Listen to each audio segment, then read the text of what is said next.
अस्सलाम वालेकुम, कैसे हैं आप सब। उम्मीद करती हूँ आप सब खैरियत से होंगे।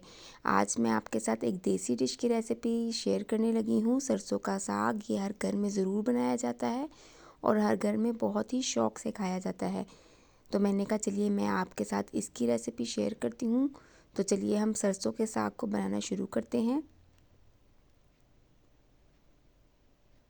सबसे पहले लिया है हमने एक पैन, उसमें हमने लिया है सरसों का साग। इसको मैंने कटिंग कर ली थी और अच्छी तरह धो लिया था। धोना इसको बहुत ज़्यादा ज़रूरी है और बहुत अच्छी तरह से धोना चाहिए। तो मैंने 2 किलो सरसों का साग लिया है। उसमें मैंने एक गड्डी जो होती है बाथू की डाली है, एक जो गुच्छी होती है वो पूरी मैंने एक डाली है और उसको भी अच्छी तरह से वॉश कर लिया है। वॉश करना बहुत ज़्यादा ज़रूरी है क्योंकि इसमें बहुत ज़्यादा गंद होता है, तो आप इसको ज़रूर वॉश करिएगा। इन तमाम चीज़ों को, दोनों चीज़ों को हम इसमें डाल देंगे। उसके बाद हम तीसरा जो चीज़ इसमें डालेंगे वो है पालक। सरसों का साग, बाथू, पालक। पालक भी मैंने तकरीबन 1 किलो से थोड़ा सा कम लिया है। इसको भी मैंने अच्छी तरह वॉश कर लिया था। कटिंग करने के बाद वो भी हम इसमें शामिल कर देंगे। अगर आप चाहें तो आप मेथी भी डाल सकते हैं, बाज़ लोग डालते हैं लेकिन मैंने नहीं डाली है। उसके बाद हम इसमें डालेंगे लहसुन के जवे, तकरीबन 7 से 8। उसकी मैंने बरीक बरीक कटिंग कर ली है। हरी मिर्चें ये भी मैंने ली हैं तकरीबन 12 से 15 अदद। इसकी भी बरीक बरीक कटिंग कर ली है। अगर आप स्पाइसी खाते हैं तो आप इसकी क्वांटिटी को बढ़ा भी सकते हैं।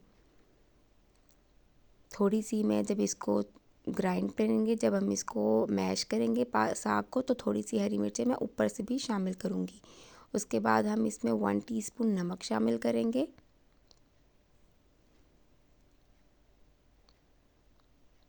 अब हम इसको ढक के रख देंगे तकरीबन 1.5 से 2 घंटे के लिए, बिल्कुल लो फ्लेम पर। 2 से ढाई घंटे हो चुके हैं। बहुत ही लो फ्लेम पे मैंने इसको पकने के लिए छोड़ दिया था और 1 से 2 हरी मिर्चें मैंने फ्लेवर के लिए ऊपर से अब इसमें डाल दी हैं। देखें बहुत अच्छी तरह से साग गल चुका है। इसकी डंठल को आप दबा कर देखिएगा तो ये बहुत अच्छी तरह से गल चुका है।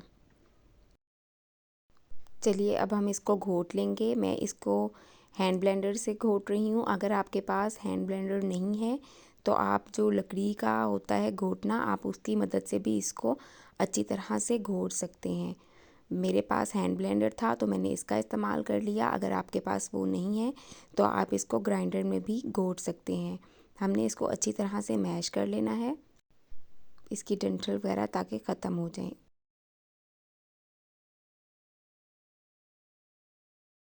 उसके बाद हम इसमें आटा शामिल करेंगे। अगर आपके पास मकई का है तो आप वो भी इसमें शामिल कर सकते हैं। उसको मैंने पानी से घोल लिया है और हम थोड़ा थोड़ा करके इसमें शामिल करते जाएंगे और साथ साथ चलाते जाएंगे। चलिए जब तक हम इसमें आटा डाल रहे हैं, अगर आप लोगों ने मेरे चैनल को सब्सक्राइब नहीं किया तो आप मेरे चैनल को ज़रूर सब्सक्राइब कर लीजिएगा और साथ ही बेल आइकॉन को भी ज़रूर प्रेस कर दीजिएगा ताकि मेरी आने वाली वीडियो की नोटिफिकेशन आपको आसानी से मिल सके। सारा आटा हमने इसमें डाल दिया है। मैंने तकरीबन 4 से 5 टेबलस्पून इसमें शामिल किया है आटा। अगर आप चाहें तो आप बग़ैर घोले भी इसमें शामिल कर सकते हैं।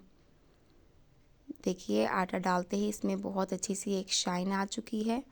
अब हम इसका तड़का तैयार कर लेंगे।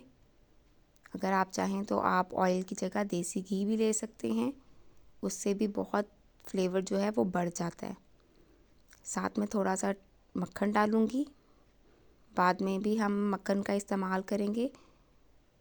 मैं थोड़े से ही साग में तड़का लगा रही हूँ जितना मैंने इस्तेमाल करना है।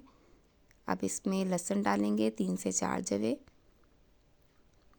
जब ये अच्छी तरह ब्राउन हो जाएंगे तो हम इसमें साबुत लाल मिर्चें डालेंगे।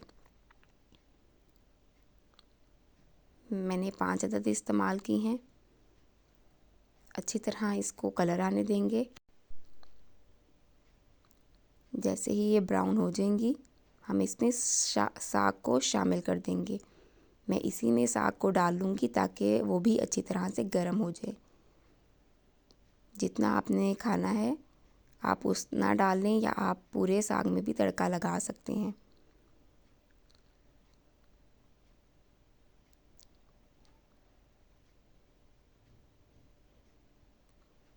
हमारे घर में ज़्यादातर बटर से ही ये खाया जाता है।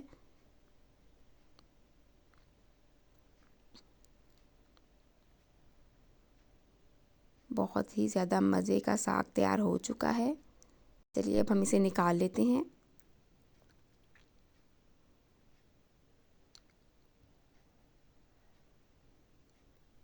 इसको ज़रूर बनाइएगा और मकई की रोटी के साथ सर्व करिएगा अगर आप खाना चाहें, नहीं तो ये सादा रोटी के साथ भी बहुत ही ज़्यादा मज़े का लगता है।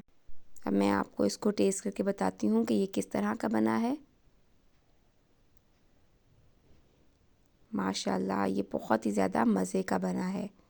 आप भी इस रेसिपी को ज़रूर बनाइएगा।